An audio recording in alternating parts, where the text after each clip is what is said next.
আসসালামু আলাইকুম। আল্লাহুম্মা সল্লি ওয়া সাল্লিম ওয়া বারিক আলাইহি।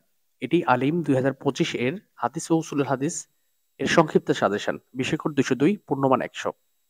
তো তোমাদের হাদিসের ২ টি অংশ থাকবে হাদিস পরীক্ষায়। একটি হচ্ছে আল হাদিস, মান হচ্ছে ৮০। এখানে ৮ টি প্রশ্ন থাকবে, তার মধ্যে ৫ টি প্রশ্নের উত্তর লিখতে হবে। প্রতি প্রশ্নে তোমার হচ্ছে হাদিসের অনুবাদ চাবে ১০ মার্ক। তার সাথে সংক্ষিপ্ত একটি প্রশ্ন ৩ মার্ক এবং তাহকিক ৩ টি ৩ মার্ক। মোট ১৬ মার্ক। ৫ ১৬ ৮০ মার্ক এখানে। এবং দ্বিতীয় অংশ হচ্ছে উসুলুল হাদিস, মান হচ্ছে ২০। ৪ টি প্রশ্ন থাকবে, যেকোনো ২ টির উত্তর লিখতে হবে। ১০ দুগুণে ২০। এটা সম্পূর্ণ প্রশ্নের একদম সহজ সেটা। তোমার আল হাদিস ৮০ মার্কের জন্য মোট ৫ টি প্রশ্ন লিখতে হবে। ৫ ১৬ ৮০। এক্ষেত্রে আমি তোমাদের বেশ কিছু হাদিসের অনুবাদ এখানে তোমাদের হাদিসের সংখ্যা দিয়ে দিয়েছি। হাদিস তো উঠানো সম্ভব নয়। তো তোমরা অনেকে হচ্ছে সংক্ষিপ্ত করে চাও যে কিভাবে সহজে এ প্লাস গেইন করা যায়। ভাই, তোমরা যদি গোল্ডেন পেতে চাও তাহলে তোমার কিন্তু পড়াশোনা করেই গোল্ডেন পেতে হবে। গোল্ডেন পাওয়ার শর্টকাট ওয়ে হচ্ছে নকল করা। এখন তুমি কি নকল করবা? তো এই জন্য তোমরা যারা গোল্ডেন পেতে চাও তোমাদের জন্য আমি একটু ব্যাপক সাজেশন দিয়েছি। তোমরা এই সাজেশনটা, যেহেতু পরীক্ষার অনেক সময় বাকি আছে, তোমরা সাজেশনটা একটা একটা করে পড়বা। দেখবা তোমরা নিশ্চিন্তে এ প্লাস পেতে পারো। ঠিক আছে? এবার আমি তোমাদেরকে হাদিসের নংগুলো বলে দিচ্ছি, তোমরা এগুলো ভালো করে পড়বা। ঠিক আছে? প্রথমত হচ্ছে কিতাবের মোকাদ্দামা, অর্থাৎ তোমাদের কিতাবে যে শিরোনামটা, ভূমিকাটা আছে, এই ভূমিকার প্রথম অংশ তোমরা পড়বা। ওই যে ইয়ার হাদিসটা, ইন্নামাল আমালু বিন্নিয়াত, উমর ইবনুল খাত্তাব থেকে বর্ণিত রাদিয়াল্লাহু তাআলা আনহু। এই হাদিসটা তোমরা ভালো করে পড়বা। ঠিক আছে? মোকদ্দমাটা আসার সম্ভাবনা একদম 90%। তারপরে দেখো, এখন ২ নং হাদিসটা পড়বা। ৪, ৬, ৫, ৭, ১২, ২০, ৪৪, ৪৬, ৪৯, ৫০, ৬৯, ৮০, ১৩২, ১৩৩, ১৩৪, ১৩৫, ১৮৭, ১৮৯, ১৯২, ১৯০, ১৯৫, ২০০, ২০৬, ২৩৯,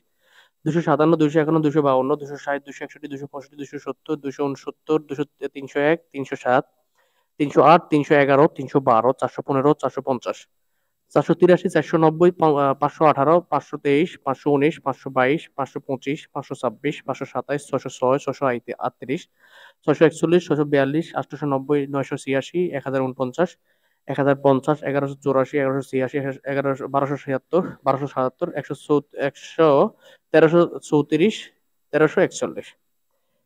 তোমার এর বাইরে তোমার ওভাবে আর পড়ার প্রয়োজন পড়বে না আশা করি, ইনশাল্লাহ। আমি ওভাবেই প্রতিটা অধ্যায় থেকে হাদিস ধরেছি। ঠিক আছে? এখন তোমাদের জন্য কিছু কমন। তোমরা হাদিসটা কিভাবে পড়বা? মেন বইটা খুলবা, মেন বই থেকে হাদিসের অনুবাদটা পড়বা এবং ওই হাদিসে যেই কয়টা তাহকিক আছে তাহকিক গুলো করবা। এই তাহকিক গুলো করবা এবং যদি দুই একটা সংশ্লিষ্ট প্রশ্ন থাকে এগুলো পড়ে নেবা। দেখবে হাদিসে এ প্লাস নিশ্চিত করা একদমই সহজ যদি তোমরা পড়তে পারো। এবং আমি অনেকটা কনফিডেন্সের সাথে বলতে পারি যে তোমরা যদি আমার এই সাজেশনটা ফলো করো তাহলে তোমাদের আর অন্য কোনো সাজেশন ফলো করার প্রয়োজন পড়বে না, অন্তত হাদিস সাবজেক্টে। এবং তোমরা জানো যে আমি তোমাদের হচ্ছে দাখিল আলিম ফাজিল কামিলের ফ্রি সেশন দিচ্ছি অলরেডি। ফাজিল আলহামদুলিল্লাহ ভালো ১০০ কমন আসছে। আর দাখিলাটা এখন বলতে পারি না, পরীক্ষা পরে বলতে পারবো। আর আলিমেরটা তো পরীক্ষা পরে বলতে হবে। তো তোমরা আশা করি তোমরা এই সমস্ত সাবজেক্টে ভালো মার্ক গেইন করতে হলে এটা ফলো করো এবং তোমরা নিশ্চিতে থাকো। এবং আরেকটা হচ্ছে পরীক্ষা সাজায় কিভাবে লিখবা এই সংক্রান্ত আমার প্লে লিস্ট আছে, এটা দেখতে পারো। এবং এছাড়াও তোমাদের আমি ইত্যাদি পঞ্চম থেকে আলিম জামাত পর্যন্ত প্রত্যেকটা জামাতের আরবি প্রথম পত্রের ভিডিও দর্শগুলো, অর্থাৎ সম্পূর্ণ কিতাবটা আমি রেকর্ড করে আপলোড করছি। অলরেডি দাখিলাটা করে ফেলছি এবং ইত্যাদি পঞ্চমটা করে ফেলছি এবং তোমাদের আলেমেরটা শুরু করছি। অলরেডি ২টা ভিডিও আপলোড করে ফেলছি। তো তোমাদের যাদের দরকার তোমরা অবশ্যই অবশ্যই আমার এই ভিডিওগুলো দেখবা। এখন আসো তোমাদের উসুলুল হাদিস মান ২০। এখানে ৪টি প্রশ্ন থাকবে, যেকোনো ২টির উত্তর লিখতে হবে। এখানে ৫টা প্রশ্ন দিয়েছি এবং আমি এটা নিয়ে হলফ করে বলতে পারি যে ৫টার বাইরে তোমাদের সমস্যা নাই, কারণ এগুলো এভাবেই সাজাইছি আমি। ৫টার মধ্যে পড়লে তোমাদের ২টা কমন পড়ে যাবে। হাদিস কাকে বলে, হাদিস সুন্নাহ খবর ও আজারের মধ্যে পার্থক্য কি, সনদ পছন্দের দিক থেকে হাদিস কত প্রকার, এর হুকুম কি বিস্তারিত লেখো। মুরসাল কাকে বলে, মুরসালের হুকুম কি বিস্তারিত লেখো। সহিহ, জয়ীফ ও হাসান হাদিসের পরিচয় দাও। মুতাওয়াতির ও মাশহুর কাকে বলে, মাশহুর ও মুস্তাফিজের মধ্যে পার্থক্য বর্ণনা করো। রাওয়ায়াত বিল মানা, হাদিস বর্ণনা করা বৈধ। আলেমদের ইখতিলাফ সহ বিস্তারিত বর্ণনা করো। এই কয়েকটা প্রশ্ন পড়লেই তোমরা ২টা কমন হয়ে যাবে। এখানে আর ওভাবে টেনশনের কিছু নেই। এটা একদম নিশ্চিত থাকতে পারো। একদম, একদম হচ্ছে আজম বিল জজমের সাথে নিশ্চিত থাকতে পারো। ঠিক আছে? তো এই ছিল তোমাদের হাদিসের সংক্ষিপ্ত সাজেশন। তোমরা এই পড়লেই তোমরা নিশ্চিত কমন এ প্লাস পেয়ে যেতে পারবা, শুধুমাত্র যদি খাতায় তুলে ভালো করে লিখতে পারো।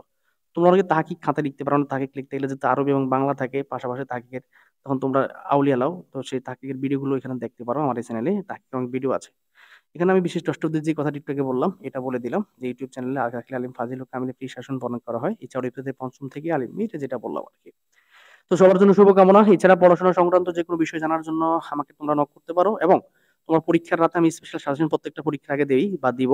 তো তোমরা যদি তোমাদের এই আলিম পরীক্ষা স্পেশাল সাজেশন পরীক্ষার রাতে একদম যারা ফেল ঠেকাতে চাও যে ভাই আমাকে শুধুমাত্র একটা প্রশ্ন বলে দেন যাতে আমি পরীক্ষা মোটামুটি 33 বা 40 পেতে পারি, অথবা পরীক্ষার রাতে তোমরা স্পেশাল সাজেশনের জন্য তোমরা আমার টেলিগ্রাম চ্যানেলে যুক্ত হতে পারো। আমার টেলিগ্রাম নাম মোহাম্মদ ইকবাল হোসেন।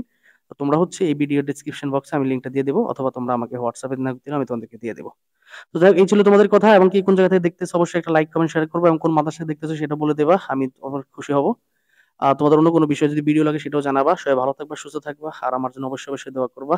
আজকে এ পর্যন্ত, ইনশাল্লাহ অন্য কোনো ভিডিওতে তোমাদের আগামী কোনো ভিডিওতে কথা হবে। সবাই ভালো থাকো, সুস্থ থাকো, ফি আমানিল্লাহ।